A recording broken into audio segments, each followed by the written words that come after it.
Boa noite, meus amigos. Eu sou o deputado federal Mário Eringer e cabe a mim a honra de estar aqui no segundo painel do Partido Trabalhista e da Fundação Leonel Brizola Alberto Pasqualini, através do seu Centro de Memória Trabalhista, que promove o Seminário Nacional Petrobras, Legados Trabalhistas. Um momento assim muito importante para a nossa sociedade, onde nós estamos assistindo interesses escusos avançando e avançando fortemente sobre as nossas propriedades, sobre as conquistas das pessoas que construíram o nosso país no passado. Estamos praticando o que se recrimina, né? Os nossos pais trabalharam, nossos avós trabalharam, e agora eles começam a vender, nós começamos a vender, que não somos nós diretamente, quem aqui estamos, mas com certeza a nossa geração começa a vender tudo. É aquela história de pai trabalhador, filho nobre, neto pobre. Nós estamos fazendo com o Brasil, nesse momento, especialmente com relação à Petrobras, é uma desconstrução sem limites. E, para isso, nós queremos conversar aqui, temos a honra de estar aqui nessa moderação, e queremos conversar com o nosso vice-presidente do PLD, o nosso companheiro Ciro Gomes. Prazer estar aqui contigo, Ciro. Vou evitar de contar todo o seu currículo, porque todos os brasileiros, as pessoas desse país já sabem quem é você, pela importância, e seria chover no molhado e perder tempo num debate que, com certeza, vai ser muito bom. Estou aqui com a Patrícia Laia, que é geóloga e diretora do Sindipetro do Rio de Janeiro. Prazer, Patrícia. E com o Felipe Coutinho, que foi ex-presidente da Associação dos Engenheiros da Petrobras e atualmente é vice-presidente, se não me engano. E esses três estarão aqui debatendo e conversando conosco exatamente a respeito desse assunto. E o assunto, a questão que nos faz tocar nesse momento é qual o papel da Petrobras como impulsionadora do desenvolvimento no Brasil.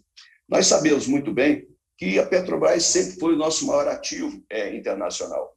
Ela participa, o petróleo participa de todas as atividades da sociedade como alavanca, como um processo de crescimento e facilitação da indústria petroleira. E aí quero lembrar aqui que no Programa Nacional de Desenvolvimento, no Projeto Nacional de Desenvolvimento do nosso presidente Ciro Gomes, existe lá uma das posições exatamente o investimento em petróleo e gás, que é uma das 4 vertentes que são colocadas no Projeto Nacional de Desenvolvimento, e por isso eu acho que o Ciro terá muita coisa boa para falar para a gente, e para a gente exatamente perceber a importância da Petrobras nesse momento histórico que nós passamos.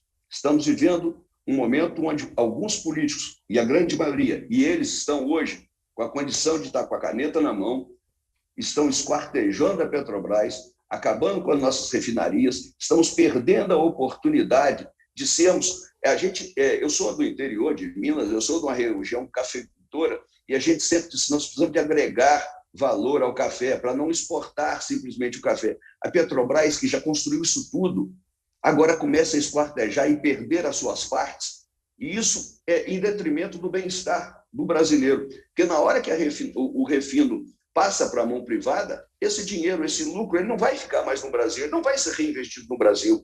Não haverá essa preocupação social que a Petrobras tem de importância para nós. Me lembro muito bem, há uns 30, 40 anos, o meu irmão fez um concurso da Petrobras. A Petrobras, o meu irmão era engenheiro civil, não tinha formação. A Petrobras formou essas pessoas, criou uma tecnologia fantástica, deu um treinamento maravilhoso. Esses virou um engenheiro de petróleo, convidado atualmente, já aposentado, convidado atualmente para fazer palestras no exterior, para participar de trabalho no exterior, por causa da expertise que a Petrobras construiu no Brasil. E nós hoje assistimos de perto a possibilidade de vermos a Petrobras degenerando sobre os nossos olhos. Nós sempre gritamos e defendemos que o petróleo é nosso. E eu acho que a gente tem que defender e gritar que a Petrobras é nossa também, não é só o petróleo, é todo um conjunto de interesses. A nossa intenção hoje é participar fazendo isso. Eu, para não tomar muito tempo, que aqui quem fala não sou eu, sou só o moderador, eu escolho para começar e dou 15 minutos, que foi assim que me deram aqui, mas a escolha para começar me deram ao direito, e eu não podia deixar de escolher uma mulher, eu vou escolher a Patrícia para conversar. Me permitam-se os dois marmanjos aqui presentes conversar com a Patrícia. A Patrícia terá os seus 15 minutos, vai falar, depois eu passo para os outros dois convidados. Ao final, a gente desce alguns comentários, volta a falar mais 10 minutos para cada um, para que todo mundo saiba, quem está participando agora da live conosco, saiba que nós vamos ficar aqui mais ou menos 1h20 conversando sobre esse assunto. Então, sejam muito bem-vindos, vocês que estão nos acompanhando, que estão aí no Brasil todo, que são pessoas ligadas e preocupadas com o bem-estar do Brasil. Vamos junto aqui, vamos trabalhar nesse segundo painel para que a gente possa tirar daqui informações e posições para que nós possamos vencer e lutar e vencer essa horda que toma conta do nosso Brasil nos últimos anos. Patrícia, mande brasa, minha amiga. Fique à vontade. Boa noite, Mário. Muito obrigada. Só quero fazer uma pequena ressalva, que eu não estou mais diretora do Sindipetro RJ. Eu fui diretora do Sindipetro RJ na última temporada, mas agora eu estou apenas na AEPET como vice-diretora de comunicação junto com o Felipe. Claro que eu vou continuar militando no movimento sindical, mas eleições são eleições, né? Nem sempre a gente ganha. Vamos trabalhar para ganhar. Então, eu vou começar falando que esse momento na história da Petrobras é o momento mais crítico que ela atravessa, assim, que ela já atravessou. Não existe nada comparável a isso. Em 2015, a Petrobras ela tinha todos os segmentos de negócio, né? Já tinha havido a incorporação do segmento internacional para dentro dos segmentos nacionais, mas a Petrobras tinha o EIP, com os campos de gás e petróleo, ela tinha o refino, transporte, comercialização e a petroquímica, ela tinha também a parte de gás e energia, com as termoelétricas e com o fertilizante, e tinha a parte de distribuição de derivados de petróleo, com a Petrobras distribuidora, e a parte de distribuição de gás com efeito de petróleo, com a Liquigás, né, uma parte muito importante para a população, porque a gente brinca assim, eu brinco, né? A população não vai nadar 200 quilômetros para chegar numa plataforma do pré-sal e também não vai ter acesso a uma refinaria. Então, a Petrobras distribuidora, a nossa querida BR, que nos anos 90 virou a nossa marca, ela era uma das formas muito assim, importante da gente estar presente no Brasil inteiro. Eu acho que era em torno de 7 mil, 8 mil postos de gasolina, e ali a população, de fato, tinha um convívio com a gente. Estava falando, então, dos 5 segmentos, voltando, o outro segmento era o segmento dos renováveis, muito importante para o Brasil e muito importante para o Nordeste, por exemplo, porque tinha, naquele começo da agricultura familiar, com o biodiesel, né, tinha toda uma ligação com o Nordeste, deu muito certo, né, na questão do óleo da mamona, tinha esse apelo, né, tinha também o etanol e as usinas de etanol, mas o que aconteceu com a Petrobras? Ela começou a sofrer um desmonte muito grande e sem paralelo. Por que eu digo sem paralelo? Porque Fernando Henrique, quando ele tentou privatizar, ele avançou bastante com a quebra do monopólio, e essa quebra do monopólio, depois a gente pode até falar sobre isso, que eu acho que uma das grandes mentiras que é disseminada para a população brasileira é que a quebra do monopólio foi boa, e na verdade o que a gente vê, né, é que a quebra do monopólio, as multinacionais de petróleo e gás não descobriram quase nenhum petróleo em território nacional, a grande maioria do que elas têm, elas adquiriram a Petrobras, principalmente a partir da gestão do Pedro Parente, né? Não que não tivesse alguma coisa passada, porque o próprio Pedro Parente já tinha estado na Petrobras na época do governo Fernando Henrique, no segundo governo Fernando Henrique, eles fizeram uma troca de ativos com a YPF, e ali foi 10% do primeiro gigante, que foi a Albacora Leste. Então, a gente já tinha tido um momento crítico. Qual foi a grande diferença, né, daquele momento crítico de Fernando Henrique para cá? Igual a gente estava conversando informalmente antes sobre formação, a importância da formação, né? A formação é importante para qualquer pessoa, e ela não inclui só aquela formação acadêmica, as matérias acadêmicas, mas ela inclui também o que você tem e traz de valores, né? De valores, qual a sociedade que você quer construir.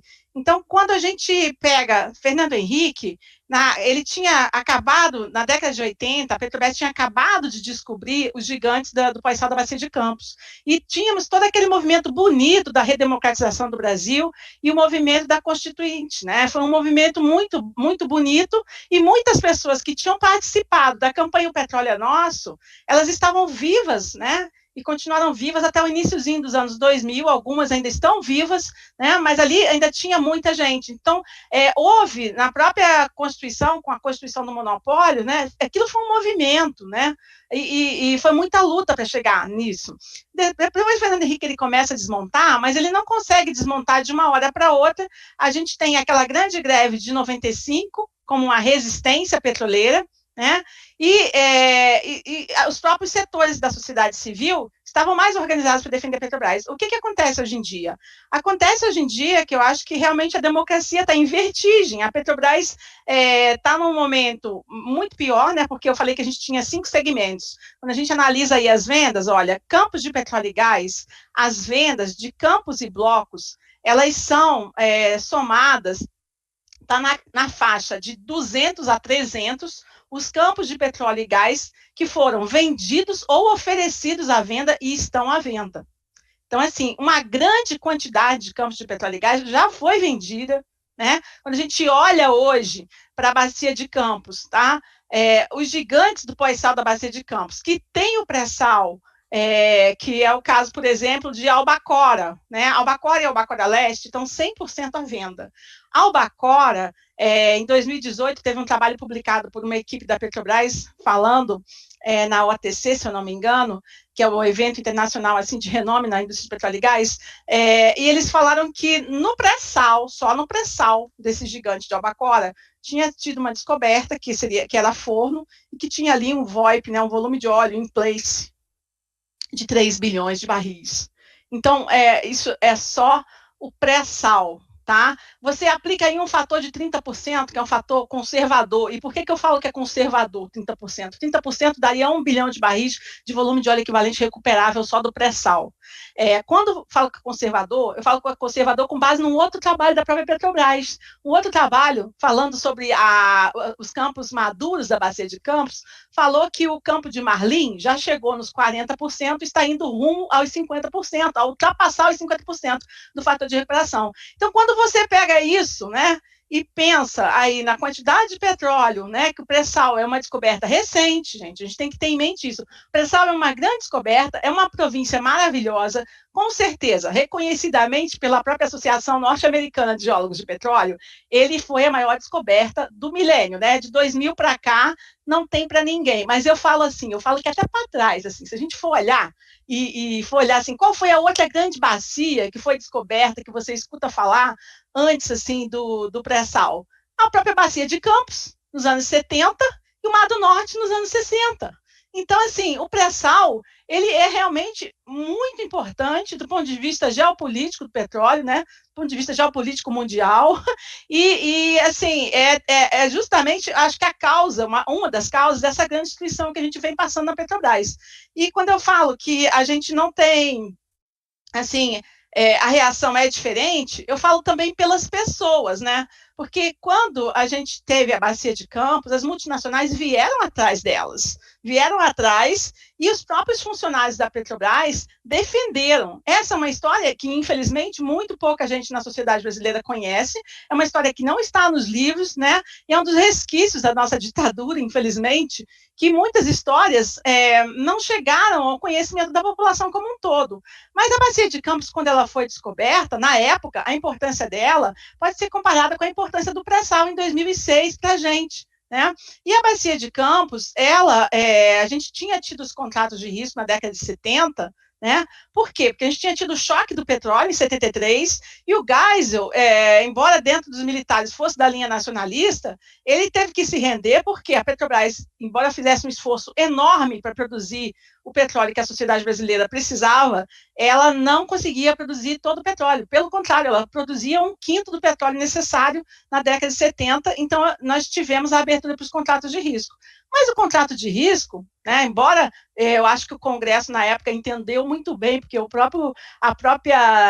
teve uma reação no Congresso, né, mas foi uma coisa que aconteceu, e as multinacionais entraram, assinaram contratos, mas descobriram muito pouco. Na verdade, assim, a descoberta de merluza na Bacia de Santos, né, quase nada. Não tem uma ou outra descoberta, não tem grandes acumulações de petróleo descobertas por multinacionais aqui no Brasil. tá? E elas já atuaram, então, desde essa época, por isso que eu falo que a quebra do monopólio com o Fernando Henrique, que fala, a Petrobras passou a ter competição, a Petrobras sempre teve competição numa das áreas que é uma área principal da indústria de petróleo e gás, que é a exploração e produção. Ela teve essa competição entre 1976, quando foram assinados os primeiros contratos de risco, até 1988, quando foi proibido, porque a Constituição viria logo em seguida para fazer a constitucionalização do monopólio.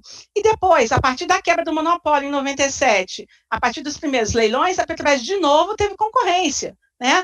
E a concorrência não se estabeleceu, mas a Petrobras se estabeleceu porque tem competência. Mas voltando à Bacia de Campos, só para contar um pouquinho dessa história, durante o ano de 1979, né, 1980, logo ali naquela passagem, houve uma tentativa de mudar as regras do contrato de risco, e essa tentativa era de pegar justamente a Bacia de Campos.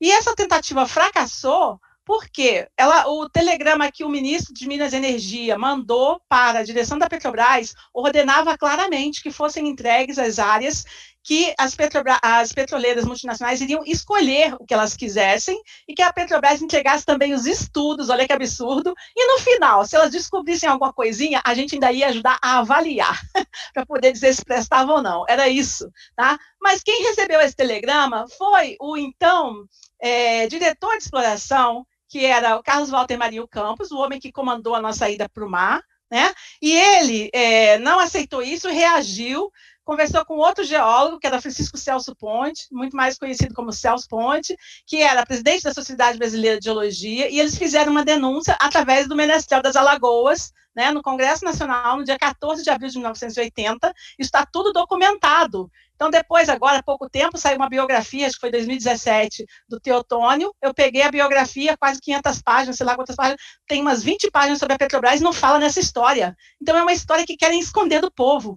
Por quê? Porque quando o Teotônio fez a denúncia no Congresso, né, Teotônio era um liberal, mas não era um neoliberal, Teotônio fez a denúncia e houve uma repercussão no próprio Congresso Nacional e uma repercussão entre os militares nacionalistas, porque naquela época o Partido Militar também era rachado.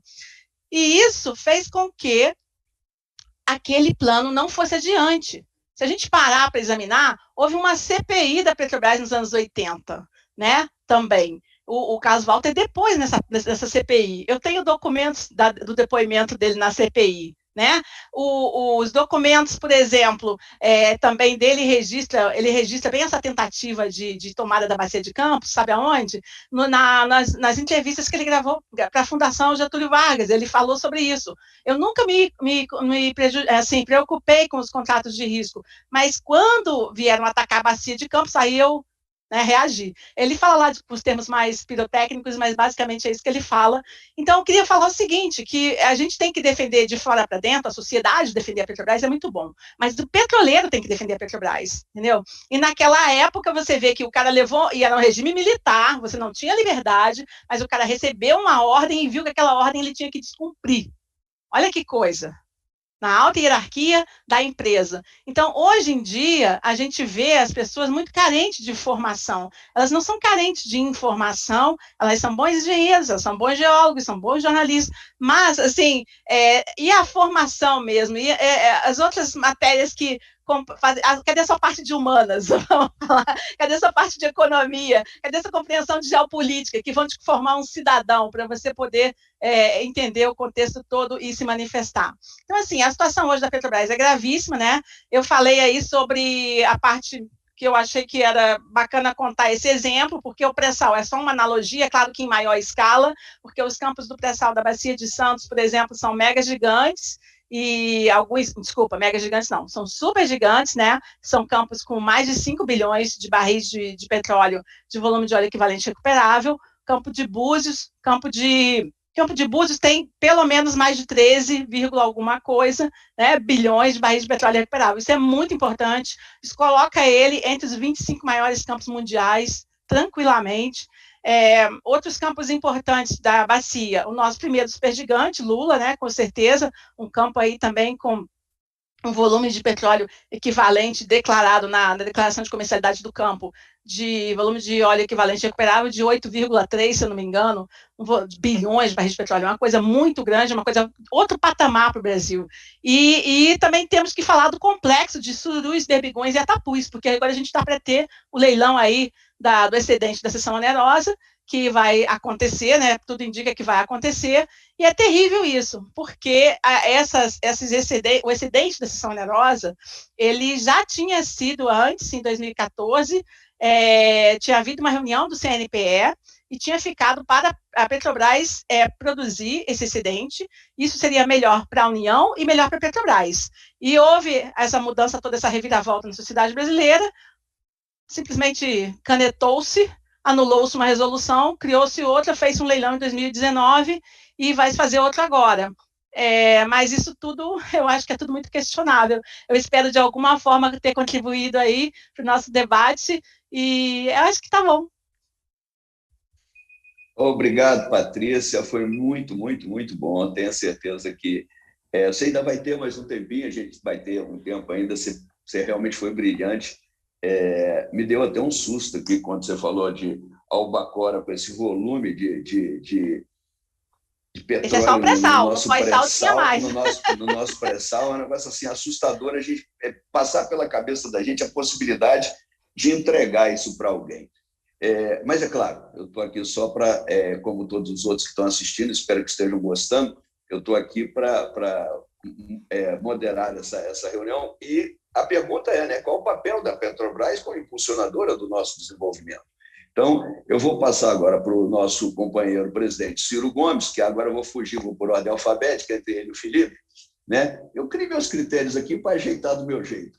Mas, como diz lá na minha terra, assim, quem parte, reparte. Não fica com a melhor parte, ou é bobo, não entende da arte. Então, como eu estou na moderação, eu vou fazer a escolha aqui agora. E eu vou pedir ao nosso vice-presidente do PDT, nosso companheiro Ciro Gomes, para fazer sua participação. Bom, eu quero dar um forte abraço a você, Mário Aringe, que é um orgulho da nossa bancada e um amigo querido que a vida me deu, mineiro mais universal, não é, como esse que está atrás de vocês, junto com a dona Sara, Juscelino Kubitschek, um dos maiores brasileiros. É inacreditável ver as mediocridades de hoje. Lembrar que o Juscelino foi presidente uma vez só, por apenas 5 aninhos. E a ele o Brasil deve coisas absolutamente extraordinárias, cujo símbolo é Brasília, mas nós podíamos falar também nas barragens mais importantes do Nordeste, na indústria automobilística, poderíamos falar em propriamente levantar a Petrobras, que foi criada pelo Getúlio Vargas, mas que quem tirou do papel foi o Juscelino, além de ter feito o Brasil acreditar em si mesmo. Né? Naquela data, o Brasil foi bicampeão mundial de futebol, 58, 62, o Brasil gerou o cinema novo, que ganhava os festivais mundo afora, né, apaixonando o mundo com uma linguagem rica, que foi traduzida e tropicalizada aqui por Glauber Rocha, por exemplo. Né? O país foi bicampeão, como eu falei, de futebol, mas foi campeão mundial de boxe com o Edejó, foi campeão mundial de tênis com a Esther Bueno, não é? Enfim, saiu encantando o planeta Terra com a Bossa Nova, que também foi criada nisso. Apenas é uma homenagem que eu quero fazer aos mineiros que se projetam de Minas para o Brasil e para o mundo, não é? Que é uma inspiração muito grande a sua presença. Quero cumprimentar a Patrícia, não é? Agradecendo a ela esse depoimento muito importante, por dentro, é um testemunho absolutamente verdadeiro de coisas que o povo brasileiro precisa conhecer, e saudar o Felipe, reencontrá-lo, ele que nós trabalhamos, discutimos, fizemos uma entrevista junto, ainda tentando prevenir esses desastres que estão acontecendo com a Petrobras. Enfim, quero cumprimentar todos que estão aí nos acompanhando nesse trabalho, é um esforço que a Fundação Alberto Pasqualini e Leonel Brizola faz para tentar tirar a discussão só dessa coisa do dia a dia da política, para que a gente possa ajudar o povo brasileiro, especialmente os jovens, no meu caso, a entender o que de fato está acontecendo com o Brasil e com o mundo. Então, veja, nesses 15 minutos que você me dá, eu tenho que ser telegráfico em assuntos que são complexos. Mas vamos por partes aqui algumas questões. Primeiro, a importância vital quer dizer de vida, né, do petróleo e dos seus derivados e da petroquímica para a vida moderna. Então, esse não é um assunto para meia dúzia de iluminados, esse é um assunto que mexe com a vida de cada uma e de cada um dos brasileiros. Botijão de gás a R$100, não é? As fibras de poliéster encarecendo as roupas, não é? Os plásticos, enfim, as matérias-primas de tudo quanto é de aparelho de celular, o petróleo e os seus derivados e a petroquímica tem a ver com a vida de todo mundo. E também tem a ver com o preço de tudo, porque tudo é carregado por alguma coisa, que é um caminhão, ou um trem, ou um avião, que usa ou diesel, ou querosene de aviação, ou enfim, os derivados de petróleo. Portanto, a gente precisa mostrar para o povo, todo dia, com exemplos práticos, que esse assunto que nós estamos discutindo aqui, a importância de considerarmos a questão do petróleo com a devida centralidade para a sorte da nação brasileira, não é? Isso tem que ser todo dia mostrado para o povo brasileiro. Isso não é um assunto para meia dúzia de pessoas decidirem em Brasília, porque isso consulta o destino e a vida de todos nós. Mas consulta também valores mais graves e transcendentes para além do nosso dia a dia. Consulta, por exemplo, a capacidade de um país ser soberano, de mandar no seu próprio nariz, de ter capacidade de dizer não. Simples assim. Se você subtrai a autonomia de um país em matéria de petróleo, gás e energia, bioenergia inclusive, que é uma vocação brasileira, você simplesmente não movimenta os tanques de guerra, se houvesse, teoricamente, uma guerra. Então, petróleo é um insumo essencial para a defesa do país. Não é? O petróleo, se você tem, por exemplo, a dependência de importação, você pode parar a economia de um país simplesmente paralisando a exportação de óleo diesel e os caminhões parariam pelas estradas afora, porque o eventual opositor de um país como o Brasil no mundo teria essa faculdade de, apenas por uma restrição de um navio, está aí. Por exemplo, agora as vacinas. O Brasil, dependendo, ficamos no último lugar das vacinas da coronavírus, porque cometemos a imprudência ao longo dos últimos anos de destruir o complexo industrial e tecnológico de saúde no Brasil e passamos a depender até de máscara de proteção, de respiradores e do imunizante que está tendo que importar da China. Os filhos do Bolsonaro esculhamba a China não precisa dizer nada. Basta criar uma burocraciazinha ali, a maior, no embarque dos imunizantes e a vacina para. Dezenas de milhares de brasileiros estão morrendo, porque somos o último país na fila da coisa. E assim é petróleo. Petróleo é literalmente vital. Isso é uma coisa que eu gostaria de dizer para quem não sendo iniciado precisa se preocupar com a questão do petróleo. E como o petróleo tem essa importância vital, central para a humanidade, para cada nação, no mundo do petróleo não cabe bobinhos, não cabe ingenuidade. E só tem duas coisas no mundo do petróleo. Ou o petróleo é estatal, ou o petróleo pertence a uma corporação cartelizada de grandes multinacionais que se concentram nos países do Atlântico Norte, o seu controle. Temos clareza disso. 80% do petróleo no mundo pertence aos estados nacionais. Isso não tem a ver com comunismo, nem com socialismo, nem com capitalismo, nem com social-democracia. Isso tem a ver com a decisão estratégica. A Noruega é um país social-democrata e a sua empresa é estatal. Né? A China é um país, digamos, de regime comunista e a sua empresa é estatal. Não é? E assim por aí vai o mundo. O Brasil optou, e o que é o oligopólio? O oligopólio são 7 grandes corporações, todas dos países ricos da Europa Ocidental, ou especialmente dos Estados Unidos, que, sendo privadas, respondem imediatamente à diretriz estratégica de seus governos.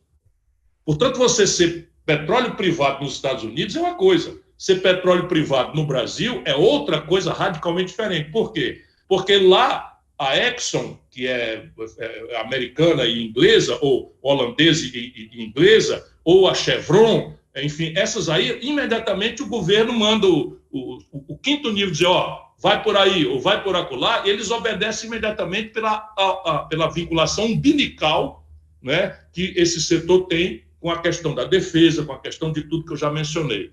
O Brasil optou, em 1954, com o grande Getúlio Vargas, que é o nosso mais exuberante formulador na política do trabalhismo, do nacional-desenvolvimentismo tropicalizado, que é o trabalhismo brasileiro, que foi uma fórmula de conciliar as virtudes da iniciativa privada com o compromisso moral de buscar a superação da desigualdade, da miséria e da pobreza.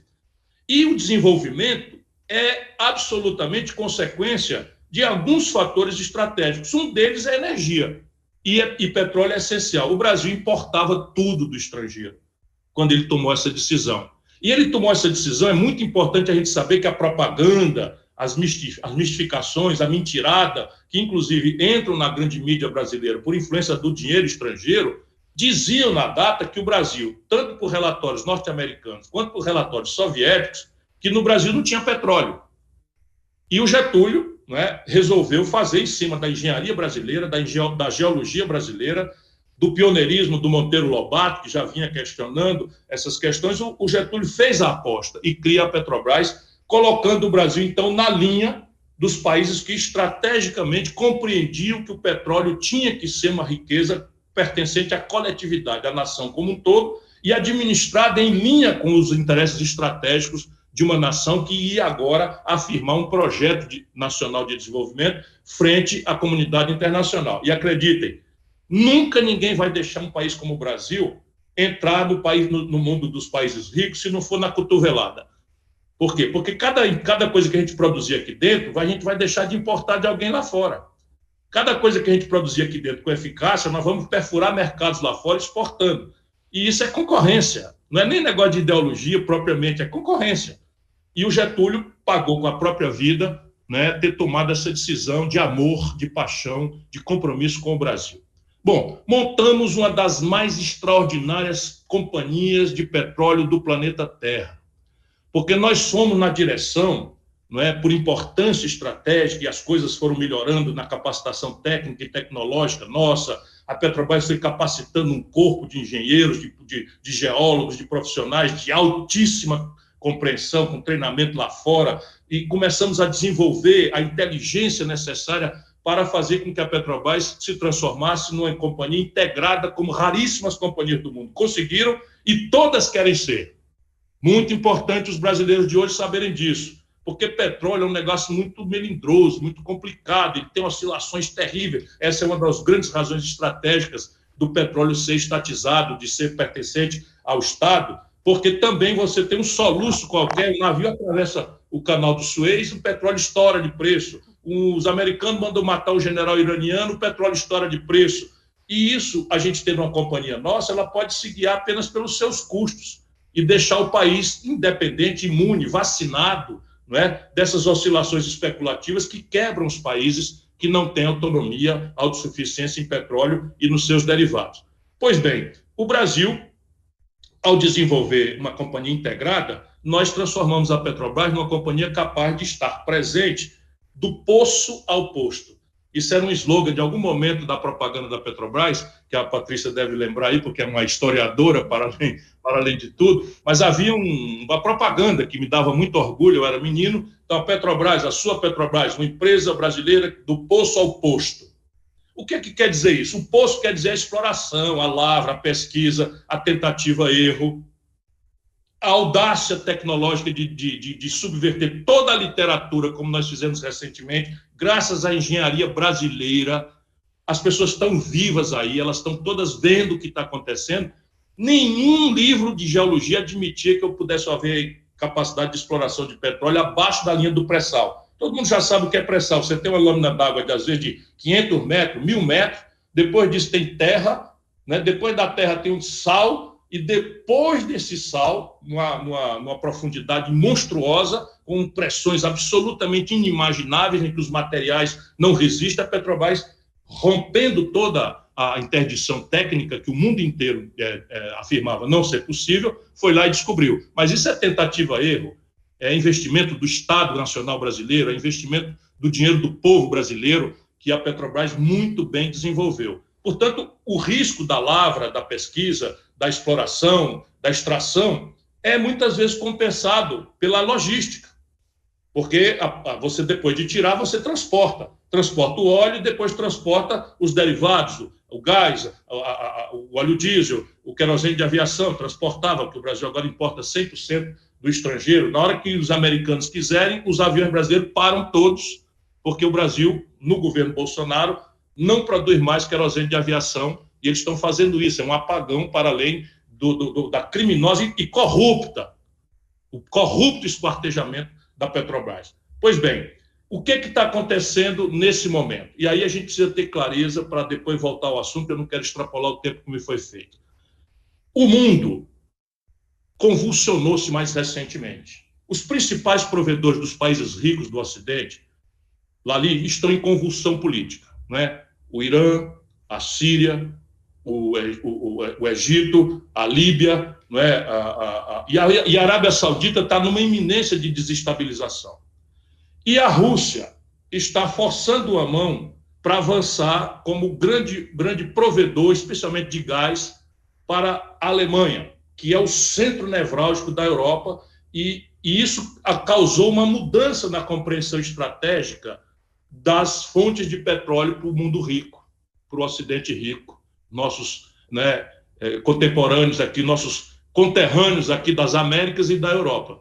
O que aconteceu? Na hora que isso passou a acontecer no mundo, eles passaram a olhar para fontes alternativas e todos os lugares que têm petróleo passaram a ser desestabilizados politicamente. A grande questão da Venezuela é petróleo. As pessoas não sabem, mas a Venezuela, individualmente, é o maior exportador de petróleo para os Estados Unidos, fora da América. O maior exportador do mundo, individualmente, é a Venezuela. Está lá a confusão e a resposta também trágica, e o povo venezuelano pagando caríssimo. E as jornadas no Brasil de 2013 e 2016, ninguém duvide, havia claramente um interesse, 3 interesses convergiram, não é? Os políticos ladrões, tipo Eduardo Cunha, querendo o fim da Lava Jato, e eu quero voltar aí sobre o prosício da Petrobras, não é? Os banqueiros preocupados com o galope da dívida pública pelo desmantelo trágico do governo da presidenta Dilma Rousseff, que quebrou o país, sob o ponto de vista das nossas contas, e a economia caiu 7%, e petróleo. E aqui está a tragédia brasileira. Chegamos a esse ponto, e chegamos a esse ponto por esta grande razão geopolítica global, não é? A necessidade que os centros ricos do mundo têm de fidelizar, se possível, diretamente as grandes reservas de petróleo fora do Oriente Médio, do Oriente Próximo, que estão desestabilizadas já, em convulsão já, ou na iminência, tratando do caso da Arábia Saudita, ou de exaustão dos seus recursos, como é a questão dos Emirados Árabes. Então, esse é um jogo truculento. É evidente que é nesse jogo que a gente não pode desculpar a apropriação patrimonialista e corrupta da Petrobras nos governos ditos de esquerda do PT. Por quê? Porque a razão estratégica é aquela, é a geopolítica e o grande jogo, mas o pretexto que faz com que a nossa população cruze os braços e assista esse desastre, que é o esquartejamento da Petrobras, a alienação a preço de banana, a preço vil, corrupto desses ativos estratégicos, e pior, a paralisação de 1/3 da capacidade de refino da Petrobras para aumentar explosivamente a importação de petróleo, de derivados de petróleo do mundo. Então veja que política extraordinariamente imbecil está acontecendo ante a omissão do nosso povo. A cidadã e o cidadão estão pagando R$100 por um gás de cozinha, e nós, ainda bem que a pandemia tem alguma explicação para essa passividade, mas não é a pandemia. As pessoas não se sentem estimuladas a defender, porque não acham, francamente, que a Petrobras, nesse momento, mereça defesa por essa carga imensa de propaganda em cima de fatos reais. Caramba, o Palocci devolveu R$100 milhões, agora vai fazer de conta que não aconteceu? Isso é um insulto para a dignidade das pessoas. Todo mundo viu o Sérgio Machado devolvendo R$1 bilhão, roubando da Transpetro, e nisso a corporação também foi omissa, para a gente discutir a sério aqui, porque eu sei que o clima de terror dentro da Petrobras é muito grande, mas muita gente no passado resistiu. Muita gente. O Spitz, por exemplo, quando eu era ministro da Fazenda, ele era presidente da FUP, ele resistiu. O Fernando Henrique partiu para destruir a FUP, mas os petroleiros resistiram. Foram derrotados, mas resistiram, não desertaram, não foram covardes. E isso é um recorde que eu faço como amigo, como irmão, como parceiro, anunciando que se um dia eu chegar à presidência do Brasil, toda essa alienação, né, do esquartejamento da Petrobras serão nacionalizados novamente. Ou seja, vai acontecer de não me permitirem que eu seja presidente, e se eu for, vão tentar de todo jeito me desestabilizar. E é preciso que os outros candidatos do campo popular brasileiro, do campo nacionalista brasileiro, repitam o que eu estou dizendo. Em 2018 eu disse, se vender a Embraer, eu reestatizo, anulo o negócio. E agora eu estou dizendo, se eu for presidente, eu vou anular todas as corrupções que aconteceram e vou nacionalizar, verticalizando novamente a Petrobras. Eu volto, que já passei 2 minutos, nas próximas ponderações. Mas, nesse momento, é preciso só dizer, para além desses interesses todos, hoje é questão de vida ou morte para o Brasil. Para se reindustrializar, que a gente recupere a capacidade da Petrobras de intervir estrategicamente na sorte do Brasil. Para economizar nossa dependência do estrangeiro, o buraco na conta de petróleo e gás está chegando a 30 bilhões de dólares. Se a gente fizer só R$5 por dólar, estamos falando de 150 bilhões de reais de dinheiro pouco do povo brasileiro que está em financiar emprego no estrangeiro. Isso não tem cabimento. Além da maturidade tecnológica que o Brasil só alcançará com esses grandes vetores de investimento que a Petrobras sempre se credenciou. Então, a Copérgia no Rio não é importante só porque vem em direção à industrialização, é também porque afirma, junto com a COP, um centro de excelência da inteligência brasileira que pode se disseminar em outros lugares. Quando eu falo no complexo industrial do agronegócio, o Brasil está importando, Mário, fertilizante do mundo inteiro. Petróleo é a base do fertilizante ou de uma linha de fertilizante. Quando eu falo numa indústria de saúde, o petróleo é essencial em várias outras coisas, inclusive em outras coisas, materiais, próteses, essas coisas, tudo tem o petróleo como base. Enfim, muito obrigado a vocês pela oportunidade. Desculpa eu ter passado um pouco aí do tempo. Bem, como sempre, Ciro, você é brilhante e o tempo que você passou, eu aproveitei por conta própria aqui, aproveitar um pouquinho que a Patrícia deixou de restante. Então, a gente está dentro do nosso horário, do nosso roteiro. Qual é o papel, da Petrobras como impulsionadora do desenvolvimento? Felipe, nós, em 2015, eu estou lembrando disso, porque Ciro tocou no assunto que hoje faz parte da narrativa e que justifica esse esquartejamento da Petrobras. Em 2015, a Petrobras tinha 280 empresas em torno dela. A Petrobras era a maior arrecadadora de impostos do Brasil, quer dizer, e ela propiciava para a nossa indústria paralela, para a indústria nacional, um grande crescimento e possibilidade de ampliação. E nós estamos onde estamos. Felipe, o tema é qual o papel da Petrobras como impulsionadora do nosso desenvolvimento. Com a palavra, meu amigo. Obrigado pela oportunidade. Boa noite, Patrícia, Ciro, Mário, obrigado pela chance. Ser o terceiro, quer dizer, ser o último aqui na hora de falar, também tem as suas vantagens. Quer dizer, eu aproveitei aí da fala aí da Patrícia e do Ciro, muito competentes, e fiz algumas anotações e espero também conseguir responder aí da melhor forma possível a sua pergunta, sobre o papel da Petrobras no desenvolvimento. Eu vou chegar lá.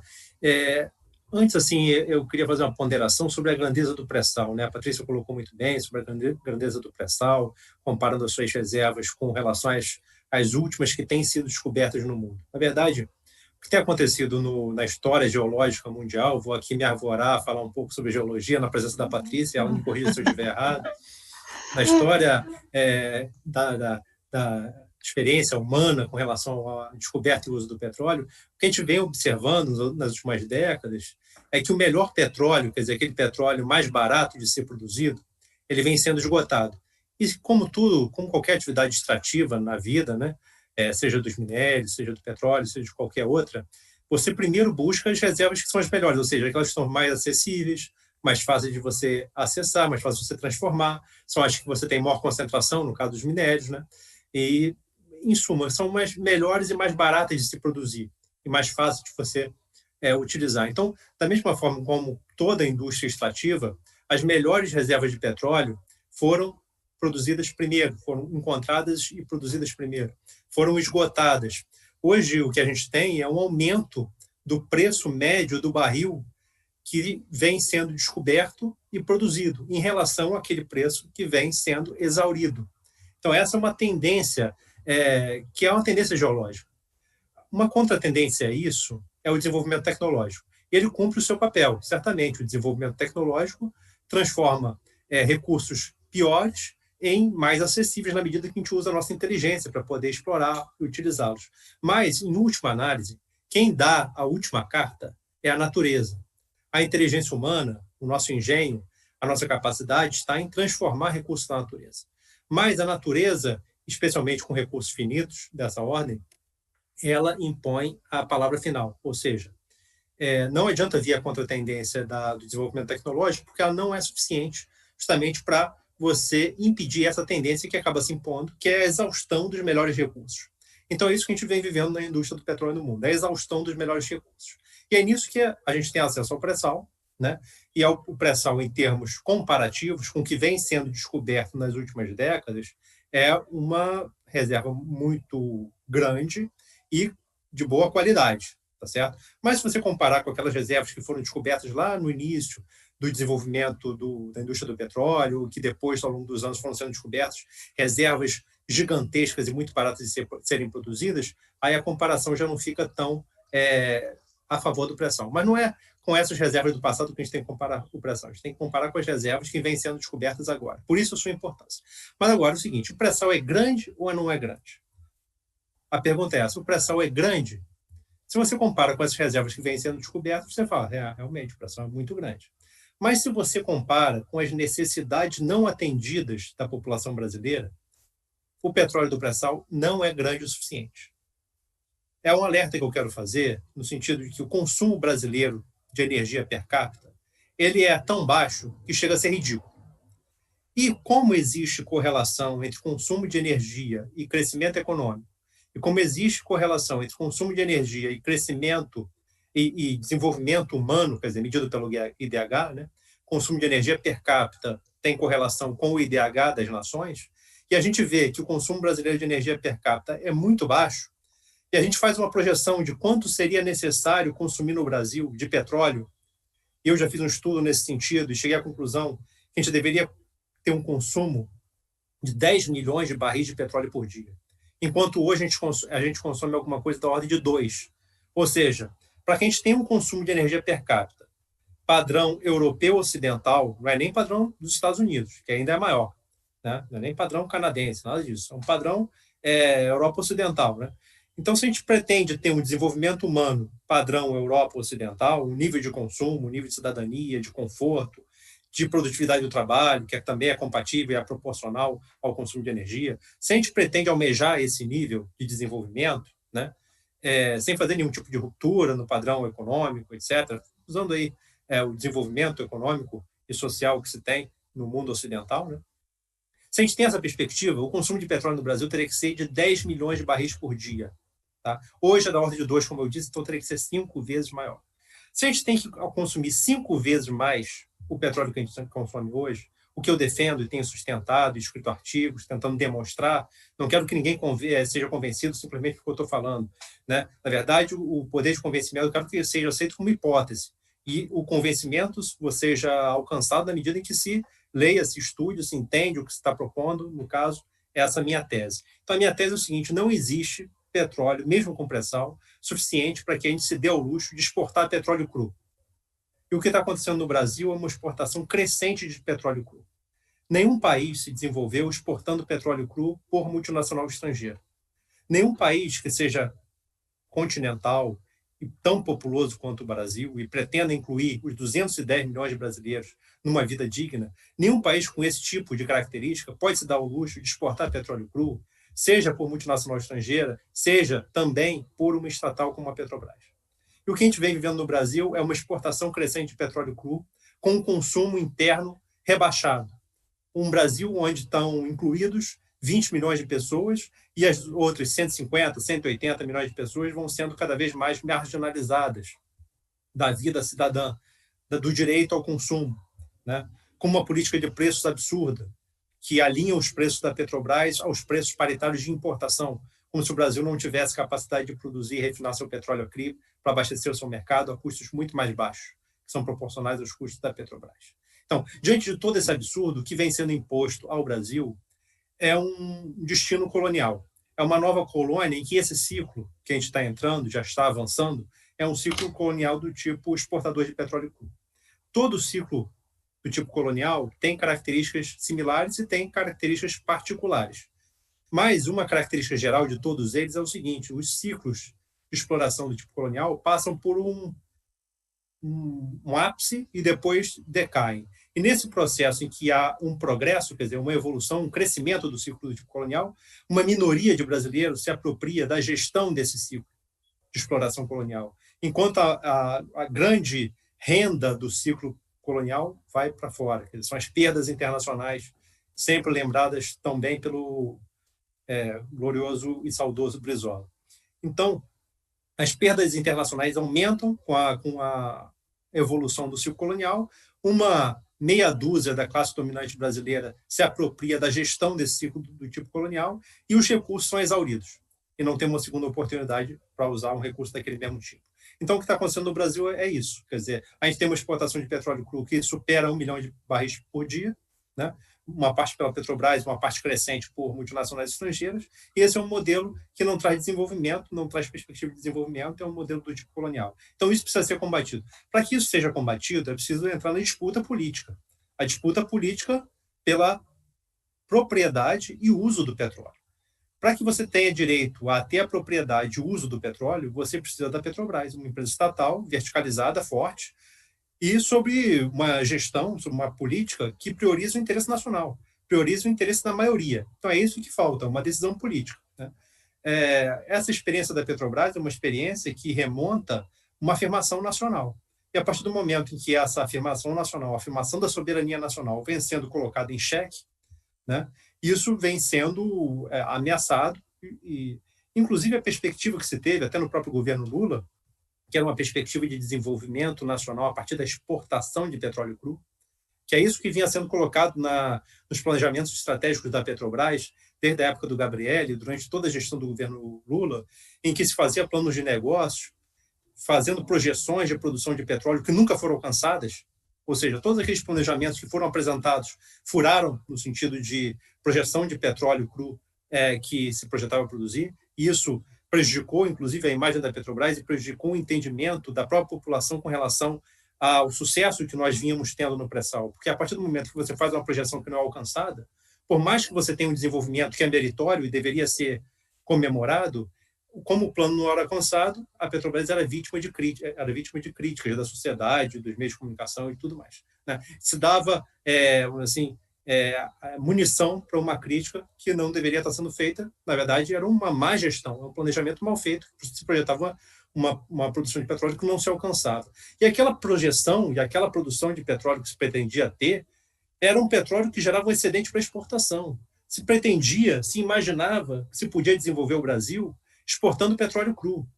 Isso não é condizente com isso que eu estou sustentando. Quer dizer, um país das nossas dimensões, com tantas necessidades não atendidas, não pode pretender que com a exportação de petróleo cru, mesmo que seja pela Petrobras, que isso vai trazer desenvolvimento. O que traz desenvolvimento é a agregação de valor a esse petróleo cru e o seu uso. Toda mercadoria você tem uma escolha. Uma mercadoria que é sua, você tem uma escolha. Essa camisa, qualquer coisa aqui, esse mouse. Eu posso escolher vender esse mouse ou eu posso escolher usar o mouse. Então, qualquer mercadoria tem essas duas escolhas. Você, o proprietário dela, pode ter a escolha e a arbitragem de se vai usar ou vai trocar, vai vender.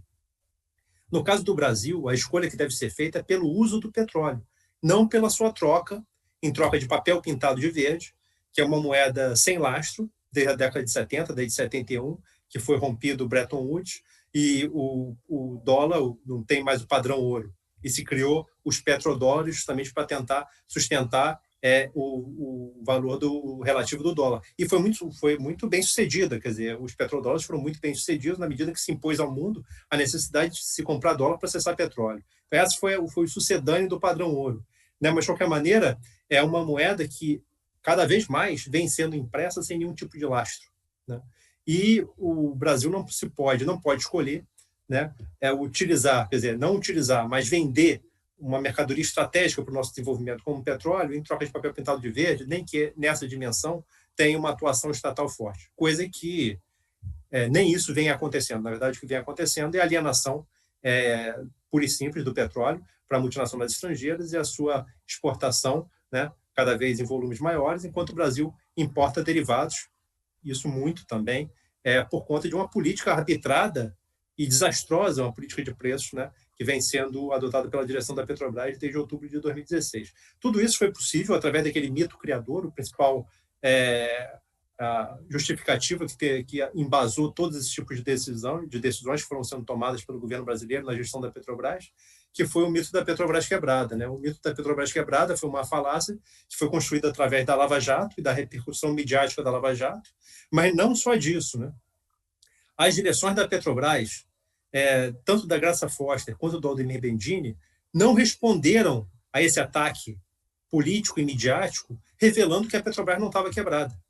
Os números da Petrobras são evidentes, a Petrobras nunca esteve quebrada, mas a direção da Petrobras, as direções da Petrobras, desde 2014, 2015, aceitaram que a Petrobras estava quebrada e não se manifestaram revelando os números da própria empresa, né? As suas reservas em caixa, seu índice de liquidez corrente, a sua geração de caixa multibilionária, que nunca foi abalado por nenhum tipo de corrupção nem má gestão. Podem ser feitas críticas e devem ser feitas críticas, a gestão poderia ser melhor, como eu mesmo levantei aqui, a própria gestão desde a época do Lula e do Gabrielli. Mas agora, o que não se pode aceitar é uma mentira e a criação de um mito, o mito da criação da Petrobras, o mito da Petrobras quebrada. As direções da Petrobras e a direção do Brasil, né, dita golpeada, não resistiu a essa retórica. Certo? E depois, né, uma vez que acontecido o impeachment, as gestões que vieram a seguir mantiveram a mesma retórica e seguiram nessa toada.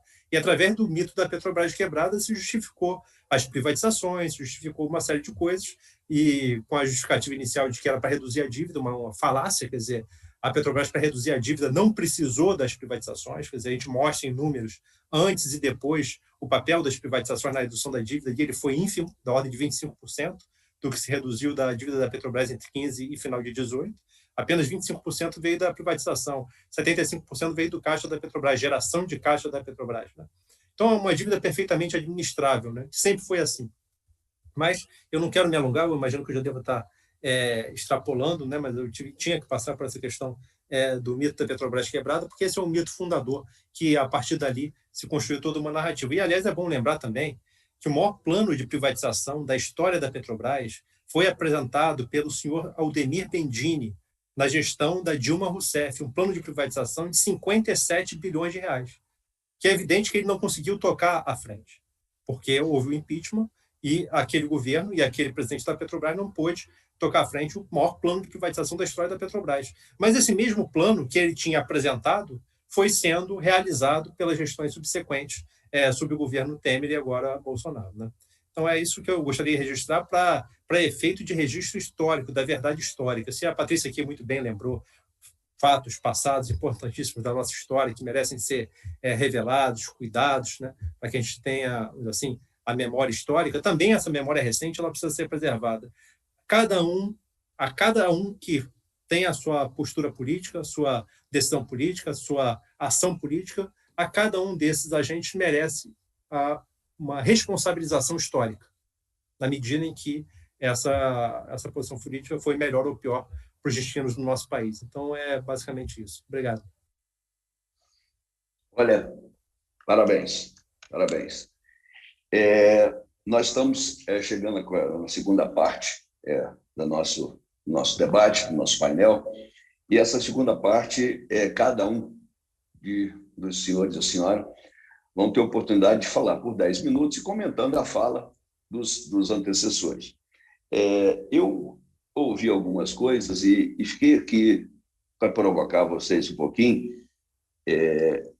Eu gostaria, alguém conhece algum país que entrega sua autonomia, sua cidadania, a sua democracia para terceiros? Entrega assim de mão beijada? Parece que não. E me passa pela cabeça, porque Ciro provocou, me passa pela cabeça uma trova portuguesa, Trova do Vento que Passa. Eu esqueci aqui o nome do autor, mas eu ouvi num fado da Amália Rodrigues. Mesmo nas noites mais frias, em tempos de solidão, há sempre alguém que resiste, há sempre alguém que diz não. A provocação que eu faço é exatamente como é que nós vamos dizer não para esse tipo de coisa que está acontecendo e como é que nós vamos botar a Petrobras, o brasileiro, como é que nós vamos mudar esse discurso de que a Petrobras está quebrada, que a Petrobras só serviu para ser roubada, para formação de quadrilha, que a Lava Jato ajudou demais propagandear, e com apoio, naturalmente, daquelas pessoas que têm interesse em acabar com a maior empresa que o Brasil já produziu. Então, eu vou deixar aqui, entre as falas dos senhores três, alguém comente dentro disso, mas deixando essa provocação. E agora, José? A festa acabou? Nós não tivemos nem o direito à festa ainda, né? Drummond de Andrade, da minha querida Itabira, deixa a pergunta para vocês. Eu, seguindo a orientação aqui, eu vou mudar um pouquinho, eu vou botar agora o Felipe para falar primeiro, depois a Patrícia e depois o Ciro. Então, Felipe, é com você de novo. Sei que você está embalado, continue. Bom, o nosso desafio é imenso, né? Porque revelar a verdade hoje, a verdade sobre qualquer área de conhecimento, a verdade sobre a questão da pandemia, sobre a questão da saúde, a verdade sobre a questão da importância da industrialização, a verdade sobre a questão de qualquer aspecto da sociabilidade. Você percebe que os diversos segmentos da nossa sociabilidade humana está afetada por um movimento, quer dizer, orquestrado por uma classe dominante que é transnacional, né? Que é estrangeira, né? Que na medida em que se concentra cada vez mais a riqueza e a renda no mundo, e esse processo de concentração é um processo histórico, mas que vem se acentuando cada vez mais, como uma classe dominante de 0,0001% da população mundial que detém, sei lá, 50% da riqueza e grande parte da renda mundiais, como ela mantém isso funcionando dessa maneira? Como ela mantém alienados, né, a grande maioria da população que vem tendo o seu trabalho roubado, vamos dizer assim, explorado de uma maneira violentíssima, têm sido impedidas de ter qualquer perspectiva de dignidade, vendo geração após geração, especialmente nos países europeus, nos Estados Unidos, em que vem uma perda de qualidade de vida de geração após geração, ou seja, seus pais e avós muitas vezes tiveram uma vida melhor do que as gerações presentes, apesar de tão bem formadas e tendo acesso a todo tipo de recurso, de formação institucional, formação tradicional, vamos dizer assim.